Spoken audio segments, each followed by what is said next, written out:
Alright guys, balik lagi sama Ketua Sekte. Gimana kabar teman-teman hari ini? Baik-baik aja ya kan? Nah, di video kali ini kita bakalan ngelanjutin lagi perjalanan King Chu Feng di Donghua Martial God Ashura season 2 ya guys ya. Dan udah ada 4 episode di season 2 kali ini. Jadi langsung aja kita bahas keempat episodenya dalam satu video ya guys ya. Dan buat teman-teman yang belum sempat nyimak full season satunya, kalian bisa klik link yang ada di kolom deskripsi. Oke lah guys, nggak usah kebanyakan drama lagi di awal video. Langsung aja simetriskan posisi rebahan kalian. Inilah waktunya kita baku hantam.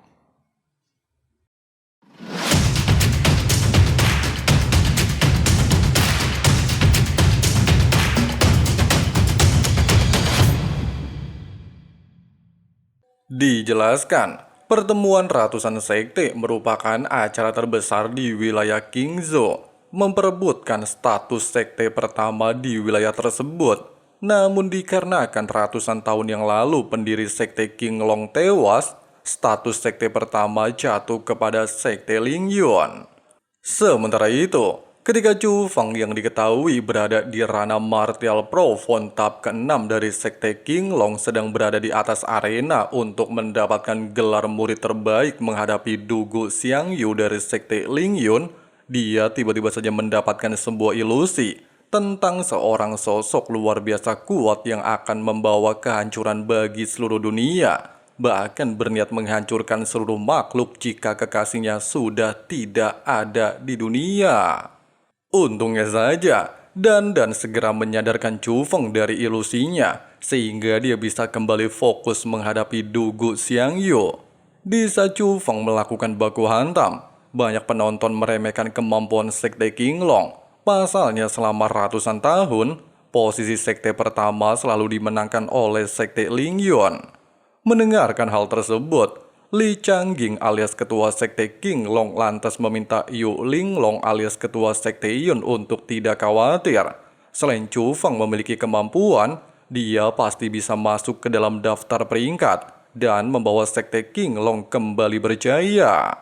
Dan benar saja, ketika Xiang Yu menyombongkan diri kalau Chu Feng tidaklah memiliki senjata, Chu Feng justru dengan mudah merembut tombak miliknya, sehingga membuat Dugu Xiangyu emosi dan melepaskan teknik puluhan ribu tangan laba-laba. Tapi sayangnya, Chu Feng justru dengan mudah menghindari dan mengakhiri baku hantam.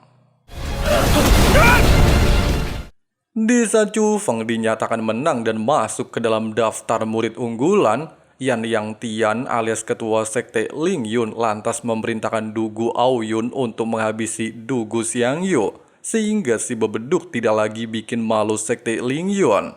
Sementara Qi Feng Yang alias kakak angkat Chu Feng sekaligus komandan utama kota kerajaan Kirin justru memprovokasi kalau murid sekte Lingyun sangat lemah.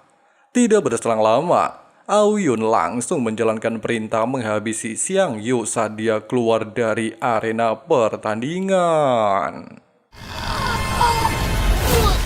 Singkat cerita, setelah melewati beberapa pertandingan, serta dengan mudah mengalahkan setiap lawannya, Chu Feng pada akhirnya menobatkan namanya sebagai murid unggulan peringkat pertama dalam pertemuan ratusan sekte. Bersamaan dengan hal itu, di saat Dugu Aoyun menawarkan kepada Chu Feng bergabung dengan sekte Lingyun, serta sektenya bisa memberikan banyak harta yang tidak bisa diberikan sekte Qinglong, Chu Feng justru secara mentah-mentah menolaknya.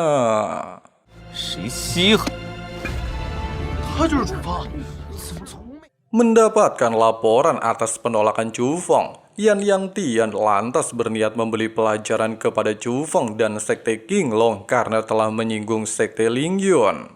Bersamaan dengan hal itu dan kompetisi beralih ke dalam daftar ketua sekte terkuat, Yang Tian lantas memberi izin kepada para murid unggulan untuk mewakili ketua sekte melakukan pertandingan, sementara dirinya akan diwakili oleh Dugu Aoyun.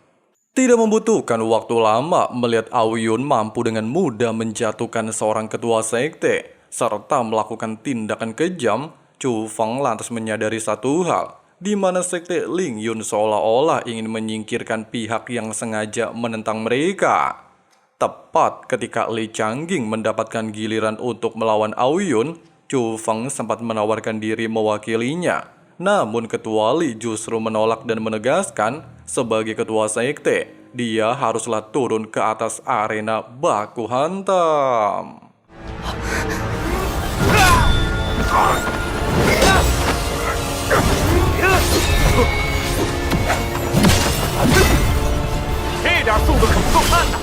Menyadari pertarungan jarak dekat tidak menguntungkan, Ketua Li sempat menggunakan teknik ribuan pedang untuk melakukan serangan jarak jauh. Tapi sayangnya, teknik yang dia gunakan hanya bertahan dalam waktu singkat, bahkan mampu kembali didesak oleh Dugu Ao Yun dalam pertarungan jarak dekat. Meskipun di momen ini, Ketua Li telah mengakui kekalahan, Ao Yun justru tidak memperdulikannya.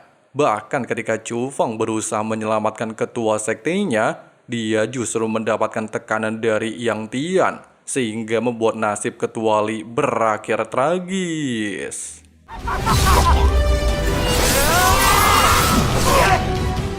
Merasa muak dengan hal tersebut, serta Chu Feng menantang Ao Yun dalam pertarungan hidup dan mati, Yang Tian lantas mengabulkannya. Selain beranggapan pertarungan mereka merupakan dendam pribadi, dia juga melarang orang lain untuk ikut campur, seolah-olah sangat percaya diri dengan kemampuan muridnya.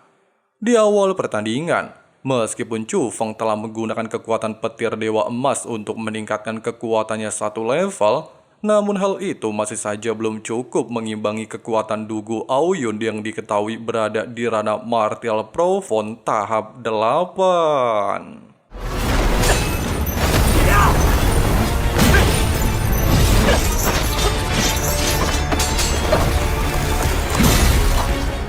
Dalam situasi genting, Chu Feng pada akhirnya meminjam kekuatan Dandan untuk meningkatkan kekuatannya setara dengan Ao Yun, sehingga bisa membalikan situasi pertandingan. Menyadari telah meremehkan Chu Feng, Yang Tian lantas memerintahkan Ao Yun menggunakan teknik iblis pembunuh darah.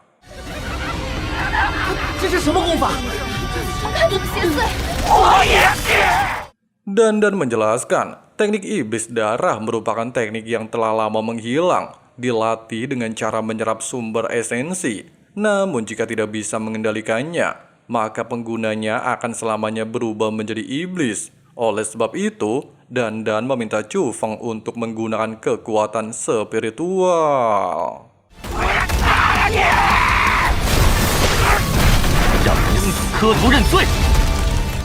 Dan benar saja, ketika Chu Feng mencoba melakukan tekanan menggunakan kekuatan spiritual, Ao Yun secara gila kehilangan kesadarannya dan benar-benar berubah menjadi iblis. Bahkan dengan gila kembali melakukan serangan luar biasa mengerikan.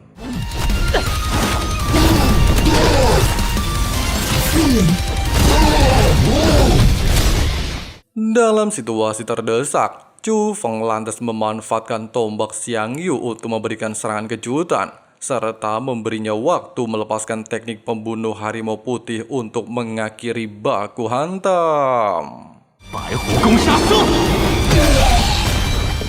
Di saat Yang Tian menegaskan muridnya telah kalah, Chu Feng tidaklah memperdulikannya dan menegaskan orang lain tidak boleh ikut campur dalam pertandingan. Bahkan dengan gila langsung menghabisi nyawa Ao Yun. Tepat ketika Yang Tian terpancing emosi dan ingin menghabisi Chu Feng, Qi Feng Yang dengan sigap memblokirnya dan menegaskan kalau Chu Feng adalah saudaranya. Selain meminta Chu Feng meninggalkan tempat ini, Feng Yang juga meminta Yang Tian untuk datang ke kota kerajaan Kirin jika tidak terima atas tindakannya. 就让青龙宗给你陪葬。齐风阳，有人能治你？楚风背后居然是麒麟王，我们奉陪到底！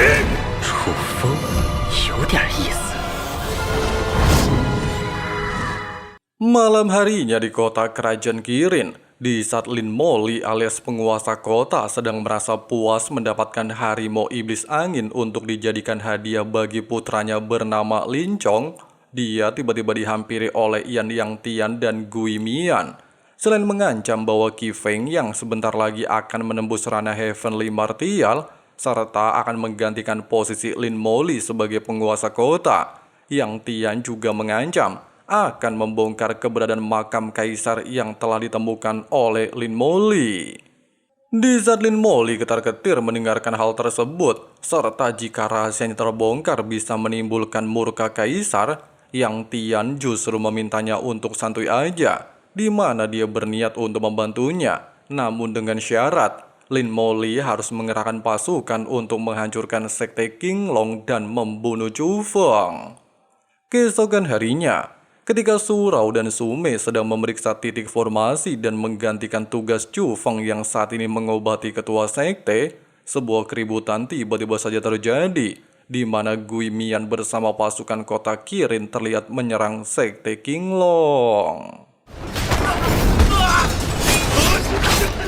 Meskipun seorang tetua berhasil menghabisi beberapa prajurit, namun dengan adanya Gui Mian yang merupakan master jubah abu-abu, hal itu justru membuatnya tewas secara mengenaskan, sehingga membuat keadaan menjadi sangat dramatis. Meskipun di momen ini, Su Mei dan Su Rao menunjukkan diri, serta bertanya kenapa menyerang sekte Qinglong tanpa alasan, Gui Mian justru menegaskan kalau Chu Feng telah melakukan pemberontakan, sehingga penguasa kota Kirin memerintahkan untuk menangkapnya. Namun jelas baik Su Rao dan seluruh anggota tidaklah mempercayainya. Pasalnya Chu Feng selama ini dikenal memiliki hubungan baik dengan kota kerajaan Kirin, sehingga aksi baku hantam kembali berlanjut.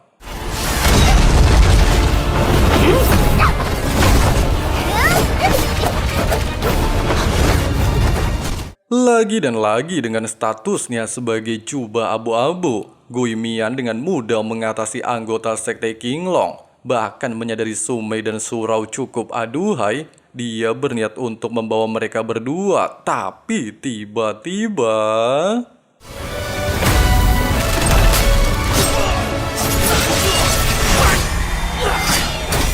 Di saat Gui Mian ketar-ketir dan tidak menyangka kekuatan spiritual Chu Feng berada di atasnya, serta Chu Feng ingin membunuhnya, Gui Mian tiba-tiba mengungkapkan dia mengetahui rahasia tentang makam kaisar, sehingga membuat Dandan merasa tertarik dan meminta Chu Feng untuk membiarkannya berbicara.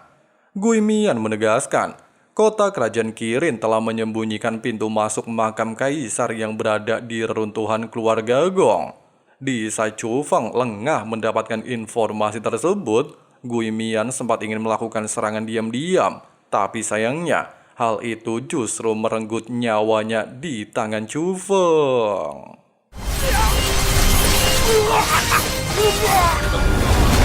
Pasca kejadian tersebut, serta Ketua Li menegaskan Yang Tian telah bersekongkol dengan kota kerajaan Kirin, Chu Feng lantas bertekad untuk menuju kota kerajaan, serta berniat menyelamatkan Qi Feng yang pastilah terjadi sesuatu kepada kakak angkatnya.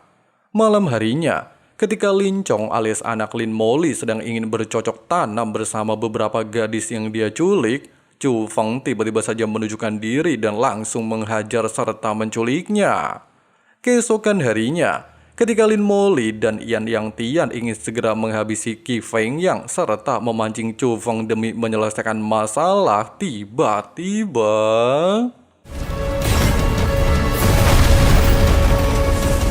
Di saat Yang Tian emosi dan melakukan serangan tebasan energi tombak, Chu Feng lantas menunjukkan Lin Chong yang saat ini menjadi sandranya, sehingga membuat Lin Moly yang sangat menyayangi putranya ketar-ketir.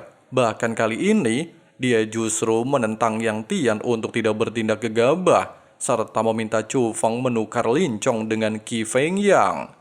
Meskipun Chu Feng menyetujui tawaran tersebut, serta segera membebaskan Qi Feng Yang, namun dia tetap membawa Lin Chong dan berjanji akan membebaskannya jika sudah berada di lokasi aman, bahkan mengancam akan membunuh Lin Chong jika ada yang berani mengejar. Dan benar saja, ketika Yang Tian tidak memperdulikan ancaman serta melakukan pengejaran, Chu Feng tanpa basa-basi langsung menghabisi Lin Chong.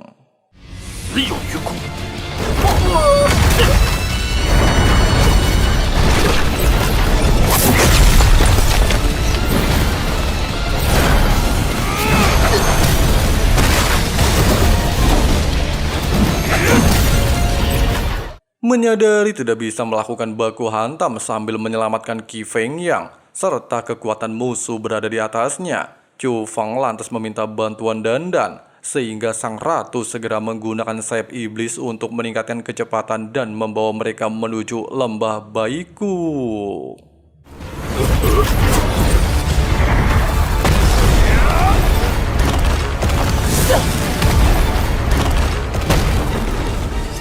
Menyadari lembah Baiku dipenuhi oleh racun, Yang Tian sempat beranggapan kematian Chu Feng akan segera tiba. Namun nyatanya, Chu Feng telah mempersiapkan formasi penangkal racun. Dengan kata lain, dialah yang sengaja menjebak Yang Tian menuju lembah Baiku.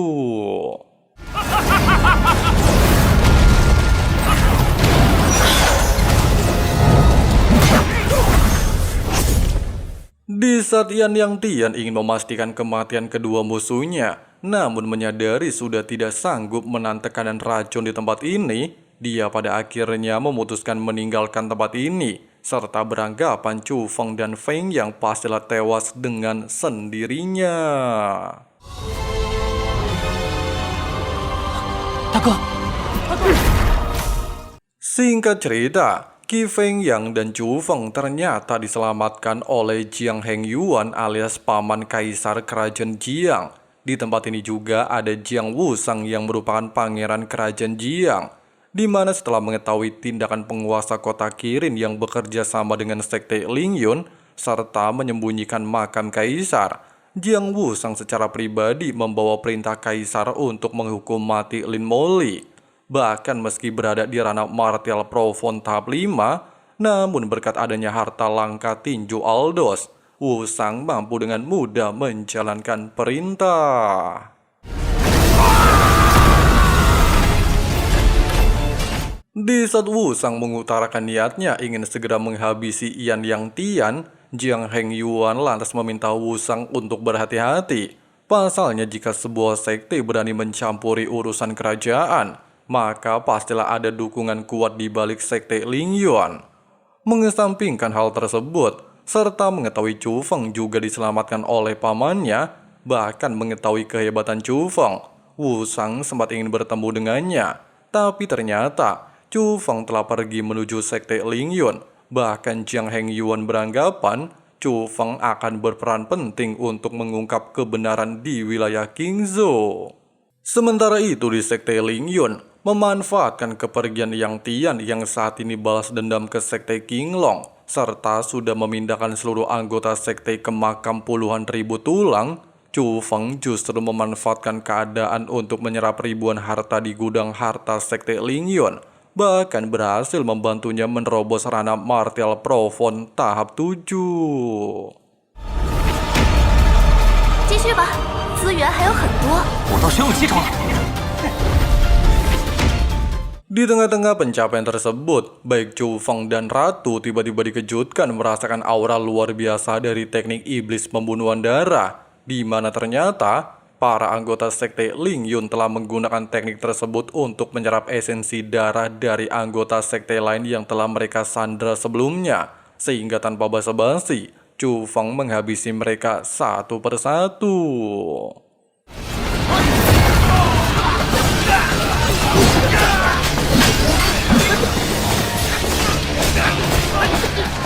Tidak sampai di sini, menyadari bahwa anggota sekte Lingyun benar-benar telah melewati batas dan melanggar aturan hukum langit dan bumi menggunakan teknik iblis, Chu Feng lantas secara brutal juga menyerap esensi mereka sebagai balasan setimpal, serta segera menghabisi seluruh anggota dan menghancurkan sekte Lingyun.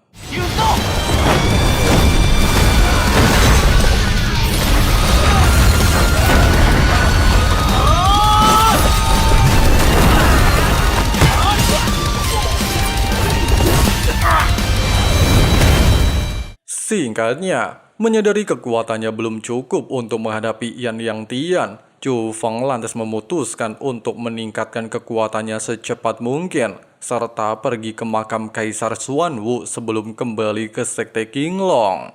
Sementara itu di kolam esensi makam puluhan ribu tulang, baik Su Mei dan Su Rao terlihat menggosipkan pahlawan mereka alias Chu Feng. Bahkan mereka berjanji juga akan melakukan segalanya untuk membantu Chu Feng di masa depan, serta berniat untuk mengirimkan beberapa makanan kepada calon suami mereka. Beberapa hari kemudian di aula utama makam puluhan ribu tulang, Chu Feng sempat meminta maaf kepada leluhur sekte telah mendatangkan bencana untuk sekte Qinglong. Namun bagi sang leluhur, hal tersebut tidaklah ada artinya. Dengan begitu banyak sumber daya yang dibawa kembali oleh Chu Feng, maka mereka pasti bisa kembali membangun sekte Qinglong. Tepat ketika sang leluhur mengetahui teknik perisai kura-kura hitam mengakui Chu Feng sebagai pemiliknya, Chu Feng sendiri langsung menegaskan, sebelum kembali ke tempat ini, dia menyempatkan diri pergi ke makam Kaisar Xuanwu, serta tidak sengaja mendapatkan teknik tersebut. Sambil mengangguk senang mendengarkan hal itu, serta menyadari di makam puluhan ribu tulang juga memiliki banyak harta, bahkan kekuatan Chu Feng telah menerobos tahap 7 Rana Martial Profound. Sang leluhur lantas memberikan teknik naga 9 langit, salah satu teknik terkuat yang pernah dia ciptakan. Di mana ketika 3 mutiara muncul di dunia, serta mutiara langit ditelan oleh sang leluhur, mutiara es dan api terkubur di tempat ini, bahkan menciptakan danau es dan api, sehingga menjadi tempat yang bagus bagi Chu Feng untuk secepat mungkin berlatih dan menguasai teknik naga 9 langit. Baru saja berhasil menguasai teknik naga 9 langit, Chu Feng langsung dikejutkan petir dewa kedua terbangun di dalam pusat energinya, sehingga dia dengan sigap memasuki ruang pusat energi, serta menggunakan teknik dewa petir emas untuk mengendalikannya. 大功告成，第二道神雷一稳定下来。 Lagi dan lagi, di saat semua masalah kultivasinya teratasi, Chu Feng kembali dikejutkan dengan kemunculan mutiara es dan api dari dasar danau dan langsung menyerangnya, di mana tujuan kedua mutiara untuk merebut tubuh Chu Feng demi kembali muncul ke dunia. Bahkan meskipun Ratu Dan telah mencoba membantu, namun kekuatan kedua mutiara benar-benar di luar ekspektasinya. Tepat ketika Chu Feng berhasil memblokir kedua mutiara dengan teknik pertahanan kura-kura hitam, Surau dan Sume justru muncul di tempat ini, sehingga membuat mereka menjadi target kedua mutiara es dan api. Di saat Chu Feng merasa panik dan sendiri tidak memiliki solusi. Pasalnya jika bukan berkat teknik kura-kura hitam, Chu Feng sendiri kemungkinan akan koit. Di saat genting, sang leluhur pada akhirnya menunjukkan diri, serta segera menggunakan teknik teleportasi untuk membawa mereka meninggalkan tempat ini. Bahkan segera menggunakan teknik penyegel mutiara langit untuk menahan energi kedua mutiara di dalam tubuh Surau dan Sume.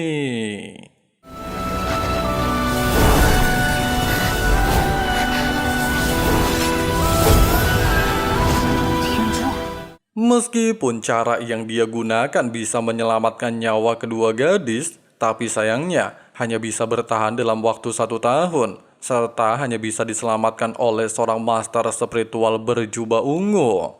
Di saat Chu Feng merasa panik, serta dia sendiri hanya bisa mencapai ranah master spiritual berjubah biru dalam waktu 1 tahun, dia langsung teringat dengan Raja Siluman Kera, di mana jika Chu Feng bisa membebaskannya, maka sang raja yang diketahui merupakan jubah biru, maka pastilah bisa menjadi jubah ungu dalam waktu 1 tahun singkat. Sementara itu di aula besar Kekaisaran Ji, Yan Yang Tian terlihat menemui pencipta teknik iblis darah bernama Jie, sekaligus leluhur klan Ji yang berada di ranah Heavenly Martial tahap 9. Meskipun Yang Tian menegaskan telah menghancurkan semua sekte di wilayah Qingzhou, serta akan terus membantu Jie menyatukan 9 provinsi, namun Jie tidak ragu, pasalnya klan Ling Yun sendiri telah dihancurkan. Jadi bagaimana cara Yang Tian membantunya? Yang Tian menegaskan, Wisma Gunung Sovereign di Provinsi Qin berniat memanfaatkan konferensi perjodohan demi mengumpulkan elit 9 provinsi untuk menyerang gunung puluhan ribu siluman, sehingga mereka bisa memanfaatkan keadaan untuk menghabisi para elit di wilayah tersebut. Desa Jie setuju dan memberikan sebuah harta kepada Yan Tiang. Kaisar Ji bernama Ji Chongsan sekaligus anak Jie terlihat menunjukkan diri. Bahkan mengetahui ambisi Yang Tian tidak biasa, Ji Chongsan sempat ingin menghabisinya. Namun Jie menolaknya dan ingin memanfaatkan Yang Tian semaksimal mungkin. Sementara itu di Wisma Gunung Sauverek, ketika para praktisi ingin menghadiri konferensi perjodohan, mereka justru dikejutkan dengan kemunculan tuan muda lembah Dewa Pedang bernama Murongyo. Bahkan dikatakan, pedang yang dibawa Murong disebut pedang Dewa Kayu dari gunung puluhan ribu siluman. Tanpa sengaja mendengarkan hal tersebut, serta menyadari terdapat raja senjata unik di gunung puluhan ribu siluman yang bisa meningkatkan kekuatan spiritual, Chu Feng lantas bertujuan mengikuti acara konferensi dan mendapatkan raja senjata unik. Tidak jauh dari tempat ini, Jie Qingming dari klan Ji tiba-tiba menyerang Su Zhongyu dari aliansi spiritual, serta meminta Su Zhongyu untuk menyerahkan Chu Feng. Pasalnya saat berada di Menara Iblis Asura, Chu Feng dituduh telah melukai adiknya alias Jie Fufan.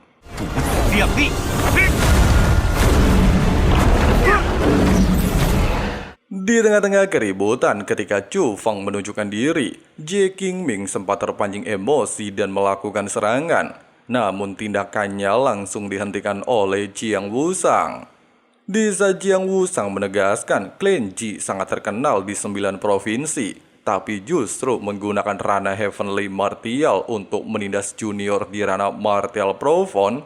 Dan sendiri mengetahui Jiang Wusang memiliki garis darah kekaisaran. Meski garis darah mewakili kekuatan praktisi, serta berhasil membawa klan Jiang menguasai 9 provinsi, namun hal tersebut tetap kalah oleh garis darah petir 9 warna di tubuh Chu Feng. Singkatnya, tidak ingin melihat ketidakadilan, Jiang Wusang lantas meminta Jie Qingming untuk menekan kultivasinya di ranah yang sama dengan Chu Feng, sehingga pertarungan mereka bisa berjalan adil. Bukannya menolak dan menyadari kekuatan fisik seorang Heavenly Martial jauh di atas Martial Profound, Qingming langsung menyetujuinya. Bahkan dengan sombong hanya ingin menggunakan satu tangan untuk melawan Chu Feng.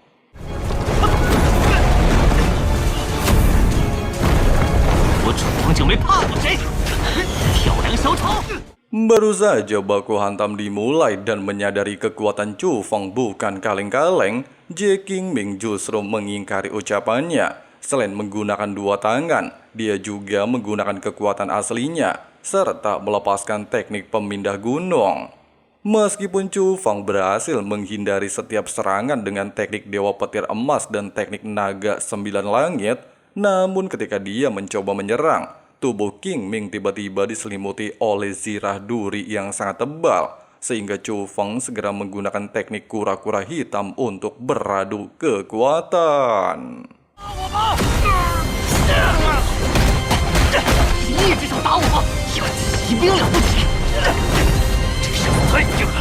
Di tengah-tengah pertarungan, ketua Wisma bernama Qinle bersama muridnya terlihat tiba di tempat ini dan menghentikan baku hantam. Bahkan menyadari identitas Jiang Wusang tidaklah biasa dan terlihat sangat dekat dengan Chu Feng, ketua Qinle lantas meminta mereka duduk di tempat kehormatan.